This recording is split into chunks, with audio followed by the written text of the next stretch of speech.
Welcome back to my garden. Over the past few weeks, I've been looking at reasons why we don't do, what we really want to do in our heart of hearts.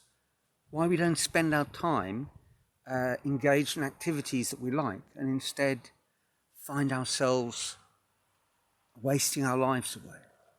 And it's obviously a vital question that we all need to answer. Of course, if you are fully engaged and leading a truly extraordinary life, well, congratulations. But perhaps you're not watching this video. And if you are, please let us know your secrets. But during the week, I came across an article that at least addresses this question in a framed sort of concrete way. A gentleman, James Horton, PhD, wrote a very interesting article on what he calls toxic preconditions. And he sees these very much as the reason why people, and this was the focus of his article, don't write the book they've always meant to write. So, what are toxic preconditions? Well, essentially, and this isn't just going to be a recap of the article, obviously, so I'm going to be leaving stuff out, and my apologies to James, but essentially what he seems to be arguing is that in certain activities, kind of high-stakes activities, we set up our own barriers for entry, so to speak. So writing is one of them. And he gives 3 toxic preconditions. That what we should write must be meaningful, that we should write it only once, and we should write well. And the argument that we kind of consciously or subconsciously put forward for these 3 preconditions to our writing is that writing is a hard thing. And writing a book, and I suppose that's what he's talking about, not just writing, but writing the novel you've always dreamed of writing. Well, this is going to be an enormous commitment. So when you start writing, you need to write important stuff, and you need to write it in style. And ideally, if it's going to take you months to write 100,000 words, well, you don't want to write it and then start again and write it again and so on. So these 3 preconditions actually inhibit us from doing what we need to do to write that book, which is just write. He makes the point that, of course, we all look at writing as a very daunting task, but obviously we are all prolific, or not we are all, but many of us are already prolific writers. Simply in our day-to-day life, I think of myself as a school teacher. Well, the school reports, certainly when I first arrived at St. Paul's, we had to write these end-of-year reports that were in the region of 200 words per pupil. I mean, their end-of-year report document was a magazine that they received. And you might end up writing 100, 200 word reports. Well, 5 years into the school, and actually you did that twice a year, you've written your novel. Just saying how much wonderful progress little Johnny or Mary has made in the course of the year. So, I did write a lot. It was just not really important, meaningful stuff. Well, maybe it was, and ideally, if you wrote good reports, obviously it was meaningful writing, but it wasn't that purpose that that I had in my mind that I would like to one day write a book, and I still would like to one day write a book. It was just doing a job. Now, the writing it only once is an important point. That it would seem ridiculous to write our novel, decide that it's dreadful, and start again. But of course, we're not starting again. We're rewriting a first draft. And obviously, that is actually what novelists do. The same way that first draft that they write, it's not well written. So, in fact, the preconditions that we have that become daunting reasons not to start writing are things that we need to embrace. And in his article, he suggests that we just have to start somewhere. Write any old outline and then a shoddy first draft without really caring about style, and certainly not rereading what you've written. And what you'll produce in a relatively short period of time is a dreadful book. But you then take that dreadful book and you do it all over again. And you start rewriting the dreadful book and turning it into something that's at least barely readable.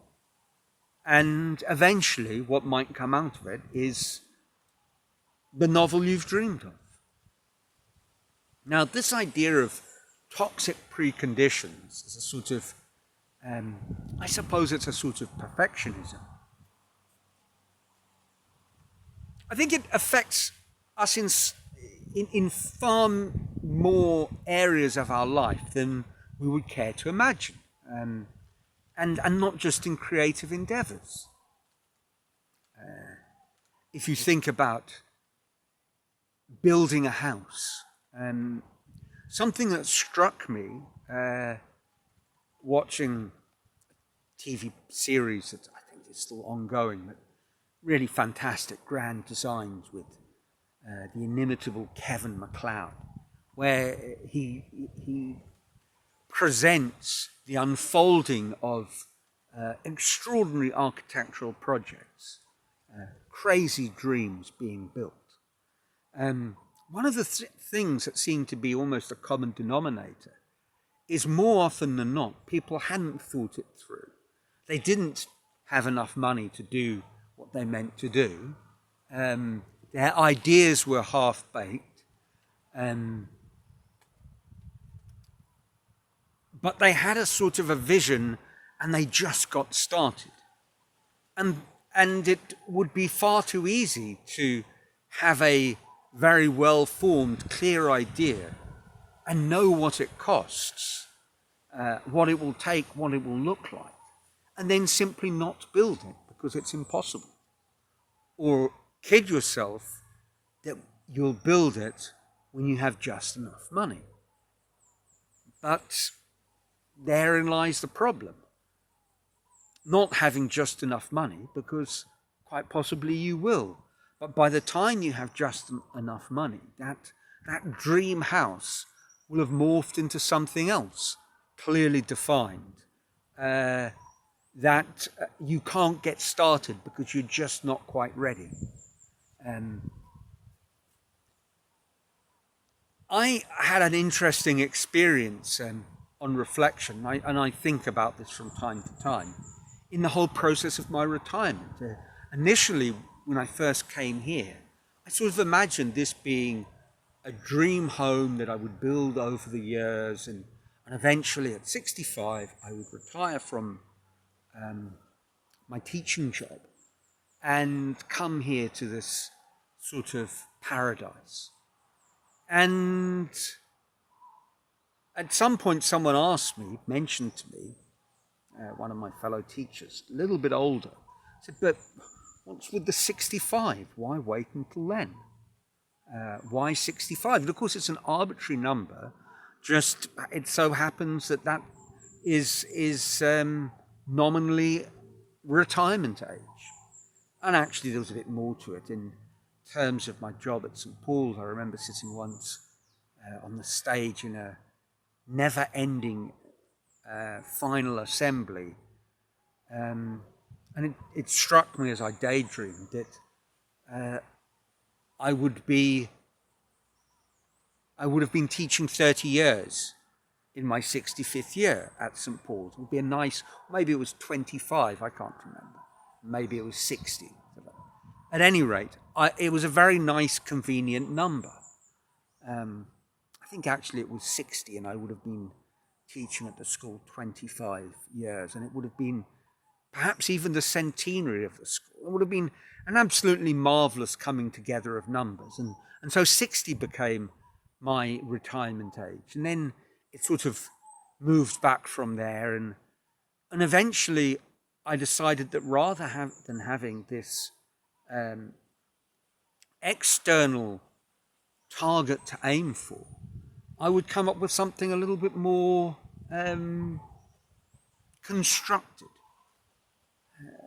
I would retire when I had finished paying for my apartment and the big build had been completed.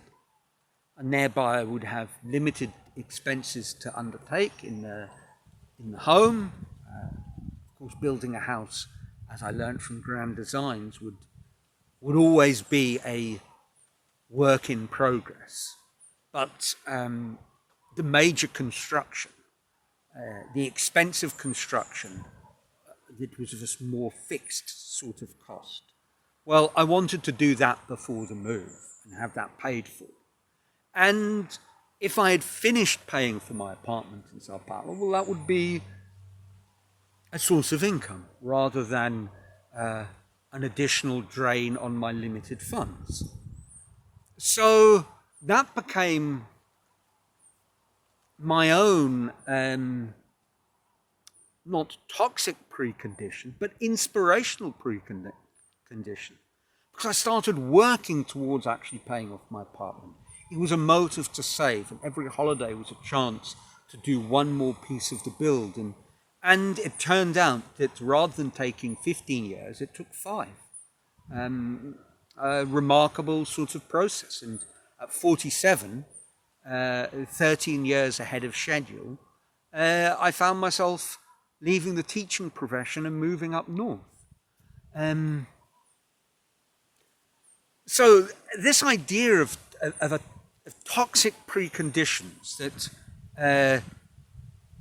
a workout in the gym needs to be of a certain duration and intensity for it to be meaningful. And unless you can meet that criteria, well, then you don't exercise. This is nonsense. But I believe James Horton, PhD, is onto something, that these sort of barriers to doing what we want to be doing are placed sometimes by us, or if not constructed and in a very thought through way by us, they are adopted externally. A book should be of a particular kind of quality. I mean, I think there's another point in terms of the writing, that of course, and in all the other things, building your home or exercising or whatever, we have very good examples, and those are the examples that inspire us of what good practice is. If you want to write a novel, you may well be an avid reader and have read really good novels. And yes, you want to write a really good novel. You don't want to write a lot of drivel, badly written. So that, rather than helping you, hinders you. Because you don't look at, if you were to read, The Shawshank redemption. Stephen King's a great writer of the sort of popular genres, but he is technically very, very proficient. Obviously, though, we don't read all the bad stuff he wrote on his route to becoming a great writer. We read the finished novels. And consequently, when we sit down and say, I'm going to write, in the back of our mind, writing means writing something good. And it is a daunting activity. And we don't want to do that daunting thing more than once. We want to do it well. But really what we need to do is just get started.